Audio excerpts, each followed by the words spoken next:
अब आप डायरेक्ट बता सकते हैं, जैसे मान लीजिए अगर integration E to the power मान लीजिए यहाँ 5x है और यहाँ पे मान लीजिए लिख दिए साइन 6x dx।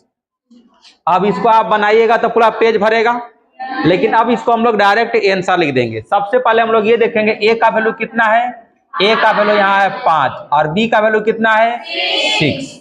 तो हम लोग यहाँ तुरंत लिखेंगे i इक्वल टू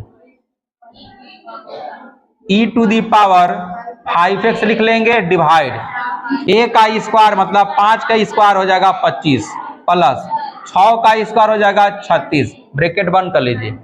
जो बात है उसको पहले लिख लेना है साइन 6x, फॉर्मूला में यहाँ माइनस साइन 6x का डेरिवेटिव कितना हो जाएगा, तो cos 6x इंटू हो जाएगा 6, लेकिन यहाँ a भी होता है ना, तो यहाँ a का वैल्यू कितना है 5 प्लस c लगा दीजिए सुंदर दिखे खातिर, और ये आंसर हो जाएगा आपका। बुझा गया बात?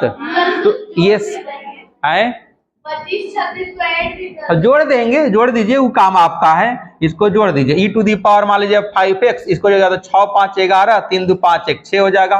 ब्रैकेट में लिख दीजिए 5 साइन 6x माइनस ये हो जाएगा 6 cos 6x और प्लस c आपका हो जाएगा answer.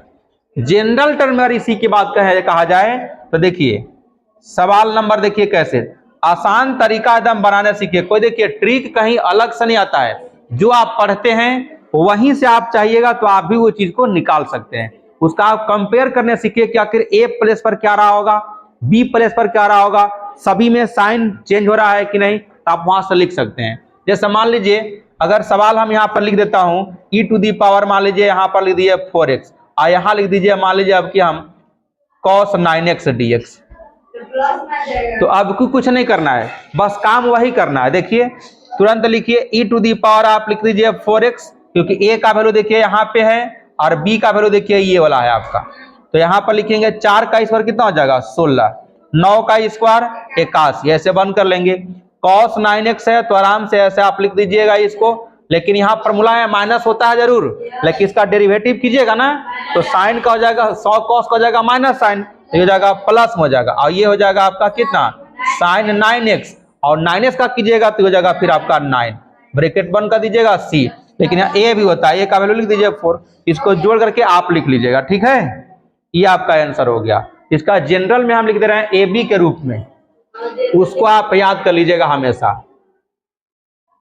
i equal to E to the power ax into अगर ये रहेगा साइन bx, तो इसका जनरल के रूप में होता है E to the power ax by ये हो जाएगा a square plus b square into a sine bx plus plus नहीं माइनस माइनस, यहाँ पे हो जाएगा क्या चीज, तो cos bx और प्लस यहाँ पर लिख दीजिएगा b। ये आपका जनरल हो गया, ये किसी भी टर्म के लिए अगर ऐसा टाइप में रहेगा तो ठीक है। तो ये एक कॉन्सेप्ट है और ये आपको पता रहना चाहिए। IIT जेईई में भी कभी कभी पूछता है ये सवाल, या फिर इस टाइप का सवाल दे देगा आपको, एक में किसी का कोफिशिएंट दिया रहता है, एक में नहीं दिया रहेगा, तो आदमी जानता है, एग्जामिनर समझता है, एक में नहीं देंगे एक में दिया रहेगा तो उसको थोड़ा कंफ्यूजन रहेगा कि ए का वैल्यू कुछ है या नहीं है, तो हो सकता है ना भी लिखे, लेकिन आपको समझना है कि वहां 1 छिपा हुआ है ना। ये चीज आपको ध्यान रखना होगा। बनाइए जल्दी से, इस पर आगे चलते हैं हम लोग तुरंत।